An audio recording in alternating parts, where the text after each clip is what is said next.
कृपा होती है। गोस्वामी तुलसीदास जी महाराज लिखते हैं, जब द्रवहि दीन दयाल राघव साधु संगति पाइए, जहि दरस परस समागम आदिक पापुरास निसाइए। बालकांड में भी आप सुन रहे थे, बिनु सत्संग विवेक न होई, राम कृपा बिनु सुलभ न सोई। बिना राम जी के कृपा से यह आसान नहीं होता। देवादिदेव भी अपना मोहर लगाते हैं, अति हरि कृपा जाहि पर होई, पांव दही मार्ग यह सोई। जिस पर परमात्मा की विशेष कृपा होती है, वही सत्संग में चल करके आता है, यह साधु समाज उसके गांव में प्रवेश करते हैं। भगवान को लगा कि सब भक्त मेरे ही माथा पर बेल फोड़ रहा है, ये सब दोष मेरे ऊपर। और कुछ ऐसे भक्त भी हैं जो कहते हैं भगवान की कृपा ही नहीं हुई तो हम सत्संग में कैसे जाएं। आप ही तो कहते हैं कि बिना हरि कृपा न हो ही, तो भगवान की कृपा हो तो सत्संग में जाएं, तो हमारा तो इसमें कोई दोष नहीं। भगवान इन सभी भक्तों के विचारों को जानकर और तब उन्होंने अपनी वाणी को निश्चित किया अपने भक्तों के बीच में।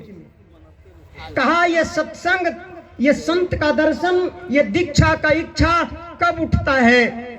जब तुम अपने शुभ कर्मों को करते हो, जब तुम्हारे शुभ कर्मों का ढेर होता है, पुण्यों का भंडार होता है, तभी इस तरह का अवसर मिलता है। स्पष्ट कहा भगवान श्री राम ने, पुण्य पुंज बिनु मिलहि न संता, असत संगति संस्कृति करंता।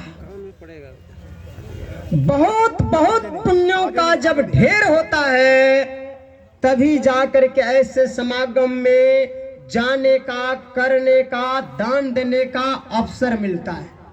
नहीं तो बहुत लोग तरसते हैं। हमारे पास तो फोन आता है, बाबा मैं भेज रहा हूं, कहीं लगा दीजिएगा सत्संग में। और मैं लगाते रहता हूं, मेरे नाम से सत्संग करा दीजिएगा। उनको कहां मिलेगा? यह आपका सौभाग्य है कि आपके दरवाजा पर 10 महात्मा पहुंचते हैं रोज, चंदा दे दीजिए। ये आपने को गर्व महसूस कीजिए कि कहीं साधु के दर्शन के लिए जाना पड़ता है, मांगने ही सही पर दरवाजा पर तो आता है।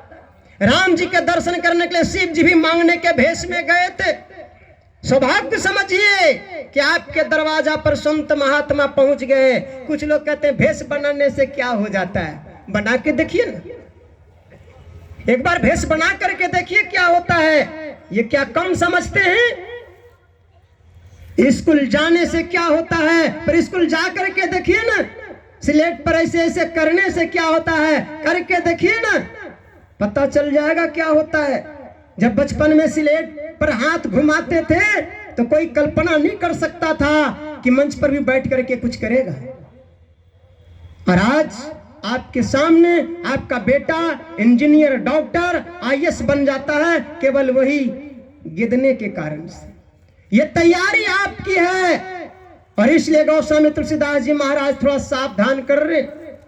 अभी आप पाठ में श्रवण कर रहे थे, सुनी समझई जन मुदित मना, मज्जहि अति अनुराग, लहई चारि फलाछत तनु, साधु समाज प्रयाग।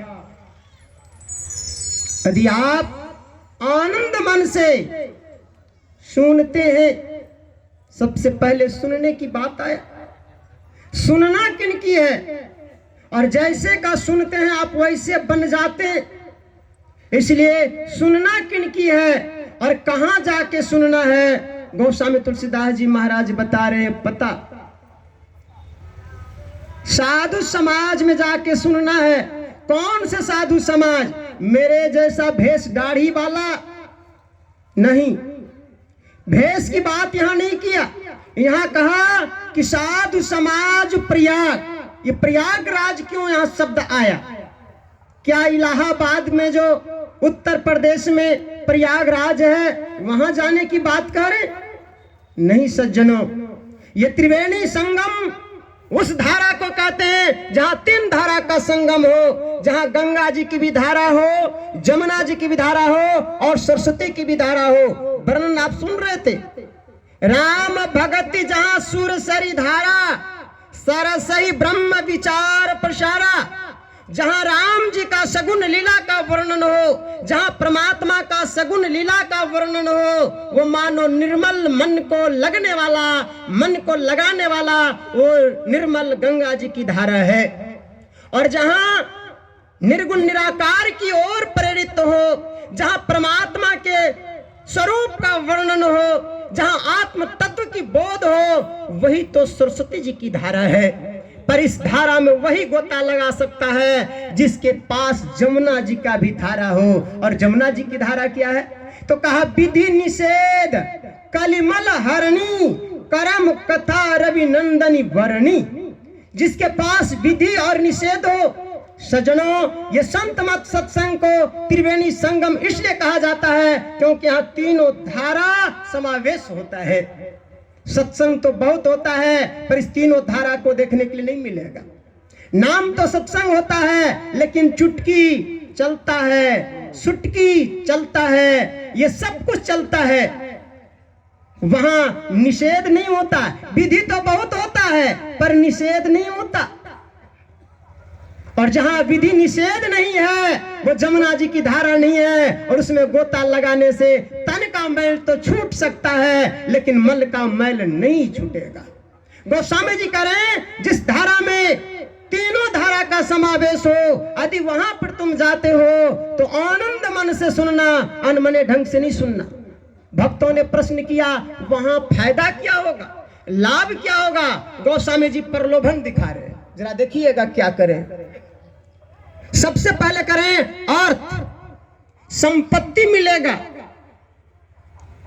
मुझे लगता है ये संसार की संपत्ति की बात नहीं।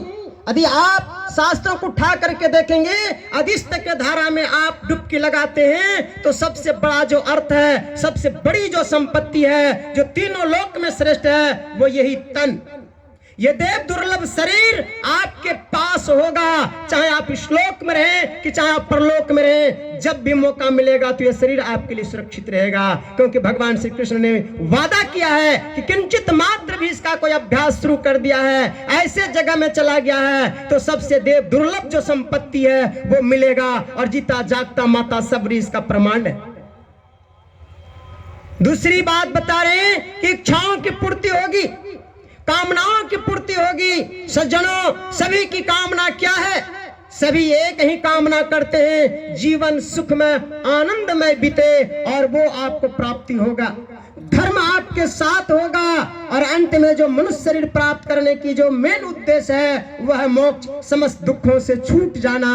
और गोस्वामी जी डंके की चोट के साथ करें कि ये तुम्हारे मुट्ठी में होगा। कहा ये तो बहुत टाइम लगेगा। कहा टाइम लगेगा? कहा तत्काल कुछ मिलेगा? कहा तत्काल मिलेगा। मज्जन फल देखिए तत्काला, कहा कोई पिकबतो मराला। अधिस त्रिवेणी संगम में कोई आ करके आनंद मन से डुबकी लगाता है, सुनता है तो तत्काल फल मिलता है कि कौवा कोयल हो जाता है और बगुला हंस हो जाता है। जो मांसाहारी है वो शाकाहारी हो जाता है, जो कर्कशा बोलने वाला है वो मधुरभाषी हो जाता है। कहा एक को तो प्रमाण है, कहा शास्त्र भरा पड़ा हुआ प्रमाण से। वाल्मीकि नारद गढ़ जोनी, निज निज मुखनी कहीं निज होनी, ये सब इसके नमूना है। कहा और कुछ मिलता है तो और प्रलोभन दिखाया, और भी मिलता है। मति कीरति गति भूति भलाई, जब जही जतन जहां जही पाई, सो जानव सत्संग प्रभाऊ, लोग कहूं वेदन आन उपाओ। और दूसरा कोई उपाय नहीं है। यदि अपनी बुद्धि को ठीक करना चाहते हैं तो आपको सत्संग करना पड़ेगा। यदि आप संसार में कीर्ति चाहते हैं तो आपको सत्संग करना पड़ेगा। यदि आप संसार में यश चाहते हैं, वैभव चाहते हैं तो आपको सत्संग ही आधार है। और यदि आप संसार के लोक और परलोक दोनों जगह आनंद पाना चाहते हैं, मोक्ष पाना चाहते हैं, तो भी आपका सत्संग ही आधार है। इसलिए मैं कहता हूं सत्संग एक आधार है। जो इस आधार पर आके खड़ा हो जाता है उसका सुधार हो जाता है, और जिसका सुधार हो जाता है उसी का उद्धार होता है। पर यह सत्संग को भी दो भागों में बांटा। सत्संग एक यौगिक शब्द है, सत जोड़ संग। सत्य क्या है? सत्य सोई जो बिन से नहीं। सत्य उस परमात्मा को कहते हैं जिसमें कोई परिवर्तन नहीं, जिसका कभी अभाव नहीं होता, जिसका कभी नाश नहीं होता। वो सत्य को प्राप्त करेगा कौन? नाशवान नहीं। उसी का अंश यह जीव है। ईश्वर अंश जीव अविनाशी चेतन अमल सहज सुखराशि। ये अविनाशी जीव जब शरीर मोह से अलग हो जाए कब होगा? तो हमारे आद्य शंकराचार्य जी महाराज ने इसका सूत्र दिया, सत्संगत्वम निसंगत्वे, निसंगत्वम निर्मोहत्वे, निर्मोहत्वम निश्चल तत्वे, निश्चल तत्वम जीवन मुक्ति। यह सत्संग ही आपका आधार है। यदि आप इस सत्संग को पकड़ लेते हैं तो यह भी सत्य है, इसलिए इसको परा कहा गया। पर कहा गया आत्मा को, यह आत्मा भी अमर है, परमात्मा भी अमर है, परमात्मा भी सत्य है, यह आत्मा भी सत्य है। ये दोनों आत्मा परमात्मा का मिलन हो जाए, यही वास्तविक सत्संग है। इसलिए हमारे गुरु महाराज ने सारे शास्त्रों को निचोड़ करके 2 शब्दों में मात्र रख दिया, सत्संगति करो बनाई अंतर बाहर द्विविधि भाई, धर्म कथा बाहर सत्संगा, अंतर सत्संग ध्यान अभंगा। दोनों तरह के सत्संग करेंगे तो लोक और परलोक दोनों सुखी हो जाएगा। इसलिए गुरु महाराज ने कहा, नित प्रति सत्संग कर ले प्यारा, तेरा कार्य सरय सारा, सार कार्य को निर्णय करके धर चेतन की धारा, धर चेतन की धारा पिंड के पारा, दसम द्वारे का ज्योति जगी जावे, अति सुख पावे शब्द सहारे का, शब्द सहारे का। श्री सद्गुरु महाराज की जय। श्री सद्गुरु महाराज की जय। धर्म प्रेमी सज्जनों, अभी हम सबों ने पूज्य रमन महाराज जी से पिरोजपुर की पावन अमृतमयी वाणियों का धारा प्रवाह सत्संग की महिमा का श्रवण हम सबों ने किया। रमा रमन जो राम सब में रमन करे